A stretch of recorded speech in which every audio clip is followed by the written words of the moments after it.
And we are excited now to welcome in the legend, Mr. Doc Walker, to the program. Doc joins us via the Rude Guest Hotline. DOC, what's up, man? How you been? I don't know, man. That funeral music you just played, you tell me.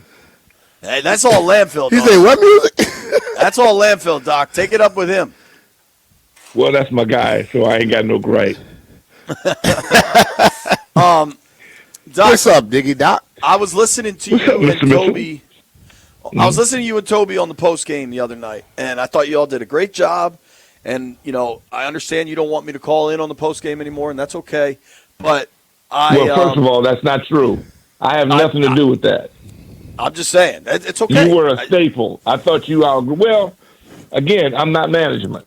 So We got I can't 25 blame. jobs now, Doc. It might be hard for him to fit you in. Well, I understand. No, look, I mean, All Ears is my favorite show on television, so I get it. But look, man, I remember back when in the day, and I'll cherish those moments.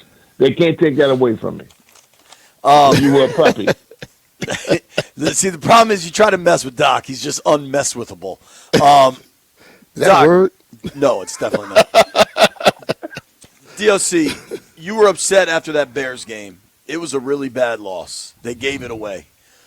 But at the same time, you got to turn the page and move to Dallas. Where are you at with these Commanders? Well, I'm pissed off after every loss, JP. I don't like losing. I don't have any other interests. I don't have a fantasy team. I'm not wagering on anything in the game. So my only recourse is victory. If not, the whole week sucks for me. And that's never going to change. And I think that the people that support this team get it. You guys get it. And B just laid it out, although he was speaking way over these people's heads. They don't understand that. Somebody going to mess around and test BMitch. And I try to warn people. Some people you just leave alone and let them do their thing. But alcohol and these substances, these people that must be on the watching parking lights fights. We got people going nuts. I don't know what the hell's going on with people right now. Mm-hmm. But I think we got a chance to be a good football team if we lock in. I don't know if we will or not, won't, because the next 4 weeks, you don't get no sissies. Mm-hmm. And I don't know who we are. You know, I'm a big identity guy. I'm not afraid to say, this is what we're going to do. I'm not into trick or treat. So this is an identity thing for me. And I'm waiting to see who we are, because that I don't know. And like the thing, I look for that as well, Doc. And every week I talk about the trenches. I'm sure some people go, "Oh, he said that every week." Well, if you know anything about football, the big guys make things happen. And right now, when we win games, we run the ball effectively. We stop people from running the ball. When we lose that battle, both sides. How do we get to the point where we consistently can run the ball and stop the run? Well, you teach a class on it. It's truth or dare, or trick or treat. Mm-hmm. And the coordinator gets a chance to do that. 2 weeks ago, me and Cliff, we're going up and down. He was magnificent, San Diego. He's a strategy. His brain is off the charts. Mm-hmm. The problem is you may not have the personnel to execute what you want to do. So you have to do what's left. And it comes down to when he had Scott in that first series, I screamed. We went big. If we go big, you're in trouble. For some reason, we're not bullies. We don't want to be bullies. Somebody over there doesn't like the idea of being a bully. And it's more intent on how creative or maybe, I don't know what it is. But I know what, my eyes don't lie. We can punk people up front if we choose to. But if not, then we become the prey. And they sick us. And I just don't know. I don't understand why. It's not my job to. But they'll figure it out because the next 4 weeks, there's no layups. Mm-hmm. So either you're going to man up in this or you're going to be taken advantage of. Doc, what has surprised you most, good or bad, through 6 weeks? But really, because they talk tempo and they talk enthusiasm, the fact that they've been up and down emotionally. That's the part I don't quite understand.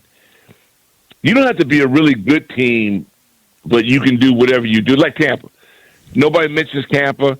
Nobody mentions nothing about them, but they get in your chest. You know what they're going to do. They don't hide anything. You know he's coming. They're coming. What you going to do about it? And they got a dude at quarterback I just adore because he just won't die. This dude just keeps fighting. They have a personality. I thought we did, but I'm confused because I don't see enough consistency in what we have. You're the oldest team. No, you're the slowest team in the league. You know who that is. You can't be one without the other. So use it as an advantage. To me, and again, I've coordinated no games, but I've seen how people react under pressure. A lot of people don't handle it well. So I would rather come at you and speed you up than to let you run past me when I know I can't run. Talking with our friend. I know what I'm saying. I get it, man. We're talking with our friend Rick Doc Walker here on the Rude Guest Hotline. Rude makes the most reliable HVAC equipment in the DMV. Of course, you can follow Doc at Rick Doc Walker. You can listen to him on post-game, every Commanders game here on 106.7 The Fan and Team 980. Kind of looking, as frustrating as that Bears game was, they gave it away. There's no other way to describe it. Kill me. Looking at Dallas, they've got an explosive offense and a really bad defense. But we also heard last week that, they're going to run all over the Bears because that defense wasn't very good. What do you want to see? What do you expect to see this weekend at Jerry World? That's funny. That's cute the way you say that. I have no idea, neither do you. That's why we're in this position. Because we don't necessarily have an identity. I'm hopeful that the same thing I'm hoping for every week, that we'll load it up. You'll see Scott. We'll see maybe 5 tight ends, and we'll just pound people until they start raising their hand. Their defense is terrible. But are they going to be terrible against us? Can we force their hand? Their offense is fantastic. How are we going to stop them if you got no pressure? If you're giving up edges like, it's like Christmas. So I'm still searching for the identity. Who are we and what are we going to do consistently? I'm not going to lie to anybody. My eyes don't lie. Y'all see what's going on. We got young talent, but they don't hardly play. You worried about people that are injured. I don't worry about anybody that's not active at all. It's your job to develop people to get them ready. Now, here we are now in the first quarter of the season. We got people that can fly the kid lane. We got all this speed. They don't play. You got Cynic. They don't throw to him. So, JP, you all ears. I listen to you, so I get a game plan. If you're the oldest team and you got youth and high draft picks, why don't they play? Then you get the young kid comes out. Luke is tearing it up. He reminds me of that kid named Mitchell, Nelms. I mean, all these return guys, they partially insane to be able to be a return guy. You have to have a screw loose, right? And yet, this boy is the real deal. He can hardly get on the field. Why? Ears. The snap counts. I've been pointing out the snap counts, Doc. I'm not sure I understand it. I think specifically they've been running a lot of that jumbo set, 3 tight ends, bring Trent Scott in, report him as eligible, all that stuff. Love it. And generally when they're in that set, it's Chris Moore on the field, and maybe they like his physicality on the edge. I don't know. To me, I think that set would be an opportunity to get maybe Luke on the field, frankly. Somebody who gives you more explosiveness and to date has shown, I'd say, better hands. It is curious when you are going to face an opponent like Dallas that has this really explosive offense, explosive pass game. What do you need to see to slow them down? I'm guessing you want to see some pressure up front. Well, I can't see what they can't do. That's like me asking the elephant to sprint. They've already shown me who they are, what they have, and what they don't have. So all they can do is surprise us, not just me. They're going to surprise everybody if they come up with something we haven't seen. In other words, they got to have more tools in the toolbox. Because what we see right now, no pressure, putting all the pressure on your corners, it's hard.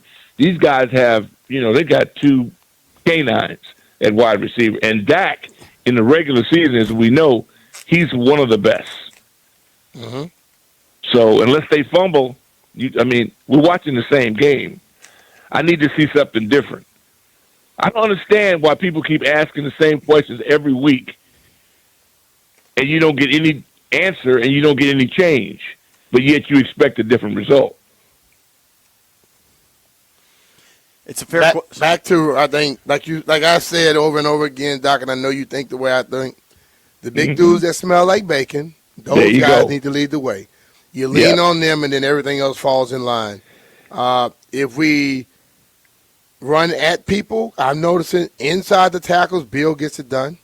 Yep. That side-to-side stuff hasn't worked.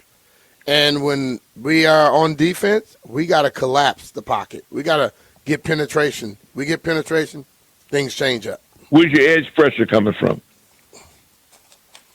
They got to find a way. I mean, they have guys that are on the defensive inside and on the defense in the defensive end position. They rush, but setting the edge, I don't see that often. I see too many people get to the edge all the time. Yeah, they got to pass. That's like across the border. So we need a great deal of enthusiasm. That's why all that rah. See, that's what the check is supposed to do. I don't understand how somebody has to have a motivational speaker fire them up for the game. That's what your check is supposed to do. Mm-hmm. Everybody talking about the bag. Well, they got the bag. So what do we get? I mean, it's straight up. It's not complicated. The question is, what are we going to see? You either out game plan people or you have more athleticism on your side than the opponent does. I need to see something different. Because all these excuses, people miss tackles. You guys were absolutely on point. Anybody that's critical over a guy missing a tackle has never been in a game. That's clear. They're just exposing them to their own ignorance. Mm-hmm. But I do want to go down fighting. I don't want to be sitting in something passively getting my ass kicked. That I don't like. There's ways. They call them zero blitz, right? Mm-hmm. That's better than what I'm watching. That's better than because this boy Dak, and he got some wheels too. It's going to be an interesting test. That's if we're ready, if we're emotionally charged up. Because it seems like now the check is not enough for our guys. They have to have a motivational session in order to get them fired up. So week to week, it's not who you are every day. You say that, but you don't show it. To that point, Doc, it has been surprising to me, and we've seen it in some late game scenarios. There did seem to be this and DQ's talked about it. Anybody, anywhere, anytime. I got the T-shirt. Violence. Yeah. Right. Some of that take the fight to them all the time mindset. And just in the procedural stuff, the managerial stuff, in how you handle late game scenarios has felt different this year. And maybe that's a byproduct of being less capable offensively, where you haven't had as many long drives. I mean, their third down percentage is so significantly worse than last year. I mean, you're talking 25 spots worse. And it's only 6 games and things can turn around. But has that surprised you, where it just seems like the mindset has maybe shifted a little, at least in certain portions?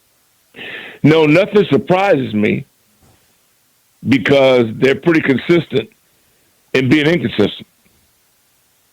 See, we won off a Hail Mary, which means you were getting your ass kicked.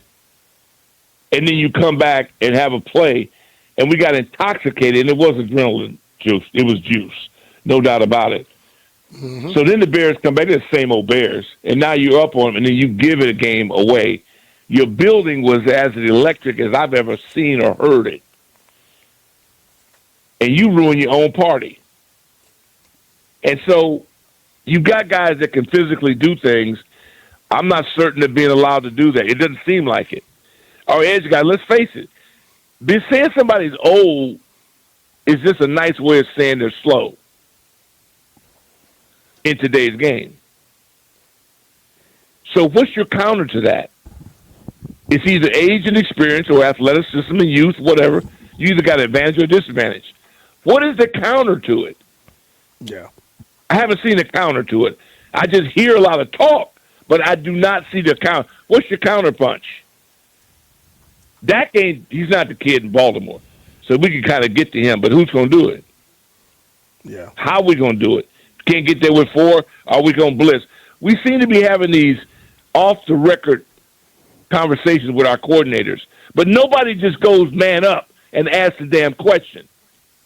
We fiddle around and stick and go and trying to be court. What you can show me what you're going to do. You showed me. I'm watching. Is that going to change? Are you capable of getting more out of your people than you're getting? Now, if you guys have been in it as long as I've been in it, so you tell me. You're all ears. Like I tell it like this, Doc. I played with two of the best. Well, 3, I would say. Richie Pettibone knew how to make adjustments. Joe Gibbs did. Andy Reid was outstanding at it too. And I always say, people can say, "Man, we got to make adjustments at halftime." Why wait till halftime? After the first series, you know what's not working. And I think we got to find a way to begin to do that because, yes, people do sit all off season and they come up with a plan. Yeah. But you know that plan ain't gonna work sometimes. And the thing that I go one step, and I'm on people to understand what I'm saying. I'm not saying don't listen. They're not going to understand it, so don't even try. But don't matter. Every player is a professional athlete, right? Right. Most of these guys have done their job a lot longer than the person that's coaching them has coached their position. Yep. If you know something is not working, you don't wait for somebody to tell you to change it. You know another technique or something that probably will work.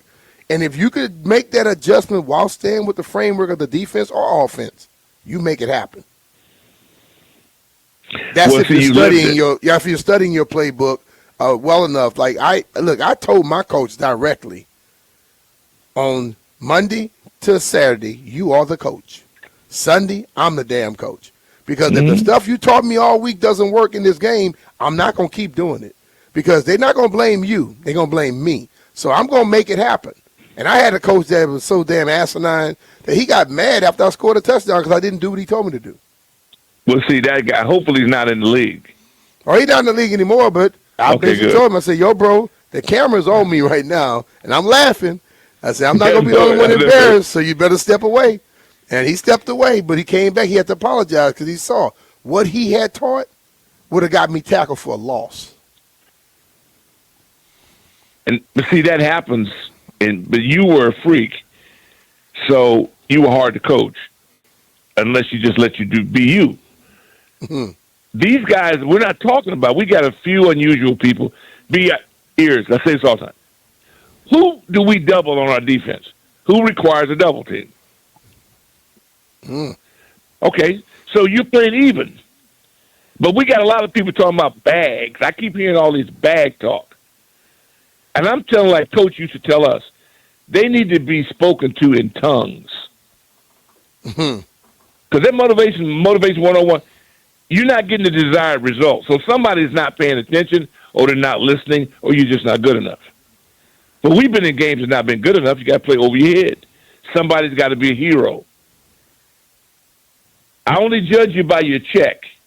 The bigger the check, the more I expect from you. If not, somebody's got a bad deal. You can talk about sets, formations. Should we be in man or should we be in zone? We should be in what the hell your people do best. Whatever that is. And if they don't do anything well, then you should be blitzing. But to stand there stagnant and to have somebody outrun people 100% of the time, to me, is borderline lunacy. Doc, we appreciate you, man. Thank you for making time for us. Well, I'm glad I could fill in for your guest that dropped out anytime you needed something. Stupid. You know that's a lie. You know that's a lie, dude. That's the truth. I ain't been on this thing about 3 months. My people tell me, man, what happened to you and BMitch and Finlay? I say, hey, man, I don't know.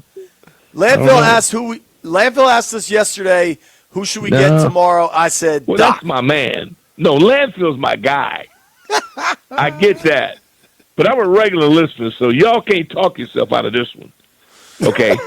The K9 community is not happy with you. I'm just letting you know.